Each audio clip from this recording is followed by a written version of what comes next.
शहादत बयान करने के, जिसमें कहते हैं हाय हुसैन तो सकीना तो ज़ैनब। हमारे बुजुर्गों ने हमें ये सबक, हमारे बुजुर्गों ने हमें बताया कि इमाम हुसैन की शहादत इस तरह बयान करो कि नौजवानों में जज्बा जिहाद पैदा हो, औरतें सब्र का पहाड़ बन जाए, इस तरह शहादत हम वो वाली। लेकिन एक बात जरूर ज़हन में रखें, ये जो लोग कहते हैं ना बड़े मजलूम थे पानी नहीं आ सका, मेरे से हवाला देखे जिसने देखना है, मेरे से हवाला देखे, मेरे से। हजरत इमाम हुसैन मैदान करबला में थे तो थोड़ी सी जगह खोद के ना इमाम हुसैन ने तो खंदक खोदी। खंदक खोदना अरब का रिवाज था, मदीने में भी खंदक खोदी गई, उसका नाम ही जंगे खंदक। तो खंदक खोद के ना आग जलाई जाती थी, ये हिफाजत का एक जरिया था ताकि दुश्मन ना आए। तो इमाम हुसैन ने अपने खैमे के सामने खंदक खोद के उसमें आग जलाई ताकि पर्दा रहे, औरतों के पास को दुश्मन ना आए। तो एक शख्स सामने खड़ा होकर कहने लगा, हुसैन तूने दुनिया में ही आग जला ली है। माज अल्लाह सुम्मा माज अल्लाह कहने लगा, आगे तो आग मिलेगी, यहां जला ली है। तो इमाम हुसैन कहने लगे, मैं हुक्म देता हूं आग को कि तुझे अभी पकड़ ले। लोग कहते हैं मजलूम थे, मैं हुक्म देता हूं आग को तुझे अभी पकड़ ले। ये लफ्ज इमाम हुसैन ने कहे। मैं 3 किताबें तो मेरी लाइब्रेरी में अभी हैं जिनमें हवाला है, 3 कुतब से, और आज कल परसों की किताब नहीं, सैकड़ों साल पुरानी। जब कहा ना मैं हुक्म देता हूं तो वो आदमी घोड़े से नीचे गिरा, घोड़े से नीचे गिरा और घोड़े की रिकाब के अंदर उसका पैर उलझा। घोड़ा डर के इतना दौड़ा कि जाके उस आदमी को आग में फेंक दिया। इमाम हुसैन के सामने जल के मर गया।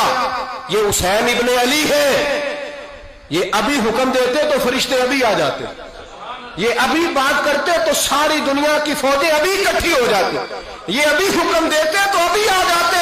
और सुनो, अगर जनाब इस्माइल के लिए दुम्बा आ सकता है तो वो तो हजरत इब्राहिम के बेटे थे, और ये तो मुस्तफा की औलाद है, इनके लिए क्या कुछ नहीं हो सकता। लेकिन इमाम हुसैन ने पसंद किया था करबला के जिहाद को, इसको पसंद किया था मौला अली ने, वो अपनी पसंद पे थे।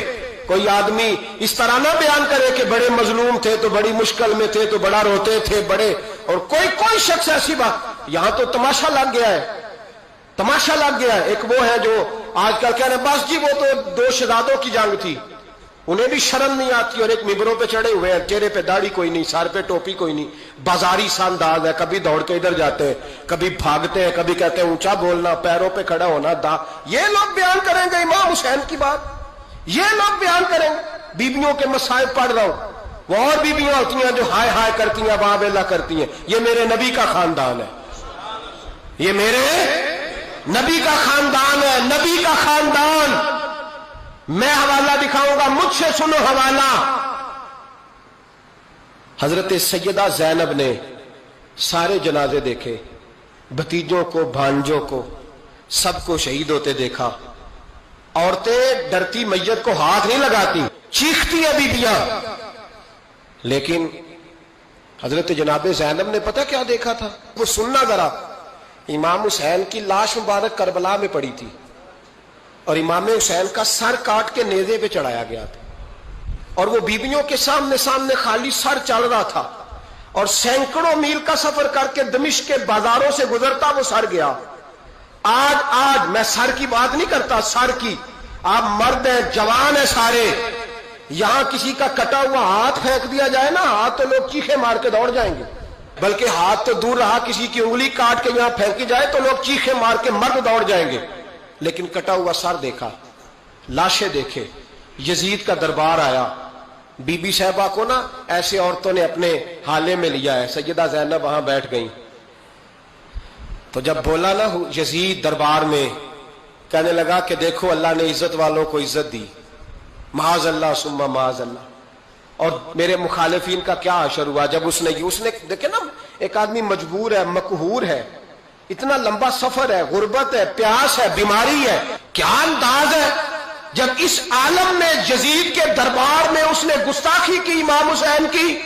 यहां लोग कहते हैं किसी को कुछ ना कहो, कि क्यों ना कुछ कहें, जो सैयदना इमाम हुसैन के बारे में बात करेगा जुबानें खींचेंगे उसकी, जो सहाबा के बारे में बात करेगा हम करने देते हैं। ये क्या बात हुई, गुस्ताखी करना, बेअदबी करना, ये कौन सा दीन है? ये तो तुम बेदीनी फैला रहे हो। सुनो, जब उसने बेअदबी की तो सैयदा ज़ैनब चुप नहीं रही, बल्कि हजरत ज़ैनब बोली और खड़ी हुई اور آپ نے تلاوت کی قرآن مجید کی اور آیتیں پڑھی، کہنے لگی وَتُعِزُّ مَن تَشَاءُ وَتُذِلُّ مَن تَشَاءُ بِیَدِکَ الْخَیْرُ، اور آپ فرمانے لگی یزید تو کہتا ہے تیرے مخالفین پسپا ہو گئے، تجھے عزت ملی۔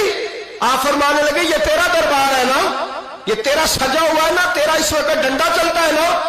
فرمانے لگی چند سال ٹھہر جا، تیرے اوپر لوگ لعنتیں برسائیں گے، اور فرمایا جب جمعے پڑھے جائیں گے تو لوگ میرے حسین کے نام کے خطبے پڑھیں گے۔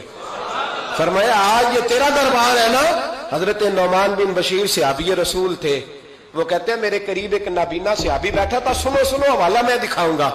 کہنے لگے میرے قریب اس وقت یزید کے دربار میں ایک نابینا صحابی بیٹھے تھے، جب بی بی زینب نے یہ بات کی نا تو وہ نابینا صحابی میرا ہاتھ پکڑ کے کہنے لگے نعمان علی آ گئے ہیں، یہ تو علی کی آواز ہے، علی آ گئے۔ جبریل امی بول رہے ہوں جیسے، حکمت کے گوہر رول رہے ہوں جیسے، دربار دمشق میں وہ زینب کا خطاب منبر پہ علی بول رہے ہوں جیسے۔ کہنے لگے علی آ گئے، علی، یہ تو علی کی آواز ہے۔ جناب نعمان بن بشیر کہنے لگے نہیں، علی جب بولتے تھے تو بڑا رنگ ہوتا تھا، ابھی تو زینب کھل کے بول ہی نہیں رہی، ابھی تو زینب ستائی ہوئی ہے، ابھی تو زینب زخم کھا کے آئی ہے، ابھی تو زینب پیاسی ہے۔ کاش زینب تر و تازہ ہوتی تو زینب خطبہ پڑھتی تو علی کی طرح گرجدار آواز نکلتی۔ یزید کے محل کانپتے، جبریل امی بول رہے ہوں جیسے، حکمت کے گوہر رول رہے ہوں جیسے، دربار دمشق میں بی بی زینب کا خطاب منبر پہ علی بول رہے ہوں جیسے۔ وہ مسکینوں کی طرح منتیں نہیں کر رہے تھے، ہائے پانی ان کا مزاج ہی نہیں تھا، بلکہ وہ دلیر لوگ تھے، دلیر، اور بر موقع بر محل بولتے تھے۔ یزید آیا دربار میں، جب یہ سارا قافلہ وہاں پہنچا تو یزید دربار میں آیا، اور جب وہ دربار میں آیا تو بادشاہوں کا طریقہ ہے، گاڑیاں اب ہمارے بادشاہوں نے روٹر والی گاڑیاں رکھی ہوئی ہیں، وہ یوں چلتی ہیں، شور ہوتا ہے پیچھے۔ اس زمانے میں کہا جاتا تھا با دبا ملازہ ہوشیا، پیچھے ہٹ جاؤ، نعرے لگنے لگے۔ تو یزید کا ایک ناخلف بیٹا امام زین العابدین سے کہنے لگا تیرا باپ کہاں ہے؟ دیکھ یہ میرے باپ دادا کے نعرے، دیکھ میرے باپ کے نعرے، تیرے کدھر ہے؟ ابھی یہ بات شروع اس نے کی تھی کہ دمشق کی جامع مسجد میں زور کی اذان ہو گئی، اور جب مؤذن نے کہا نا اشہد ان محمد رسول اللہ، تو امام زین العابدین اس کا ہاتھ پکڑ کے کہنے لگے یہ میرے نانا کے نعرے لگ رہے ہیں، اگر تیرا ہے تو بتا، یہ میرے نانا کے نعرے ہیں۔ اور فرمایا تیرے باپ کے 2-2.5 سال لگیں گے، میرے نانے کے قیامت کے بعد بھی لگیں گے، میرے نانے کے نعرے قیامت کے یہ لگتے رہیں گے، لگ رہے ہیں اور لگتے تھے اور لگتے رہیں گے۔ میرے بھائی یاد رکھو، دلیری، ہمت، پہلی بات ان سے پیار کرنا ہے، دوسرا ان کی ہمت، ان کا مقام دلیری کرنا ہے، ان کا کام ہمت کرنا ہے، ان کا کام ڈٹ جانا ہے، کمزوری دکھانا اہل بیت کا طریقہ ہوتی۔ حضرت عباس کے بازوؤں میں درد ہوتی، جناب زینب پھر پریشان ہوتی ہیں کہ ہم تو اس بے حیائی کے خلاف لڑے اور امت ابھی یہ گند کر رہی ہے۔ جو چوکوں میں کھڑا ہوتا ہے نا عورتوں کو تاڑتا ہے، وہ یزید کے طریقے پہ عمل کرتا ہے۔ یہ دلائل ہے، آپ سوچ لیں، اندازہ کر لیں کہ ہم نے کس جماعت میں کھڑے ہونا ہے۔ اس لیے گند سارا نکالیں۔ امام حسین کا ایک پیغام آج اپنانا بڑا ضروری ہے۔ امام حسین نے سر سجدے میں کٹایا اور قرآن کی تلاوت نیزے کی نوک پہ بھی جاری رہی ہے۔ اس لیے آج کم از کم 10 نفل امام حسین کی سنت سمجھ کے ضرور پڑھیں گے انشاءاللہ۔ جنہوں نے روزہ رکھا ہے بڑا اچھا کیا ہے، چلو جو نہیں رکھ سکے پھر بھی نفلی ہے، کوئی فرض نہیں۔ کم از کم 3 دفعہ سورت یاسین کی تلاوت آج ضروری ہے۔ امام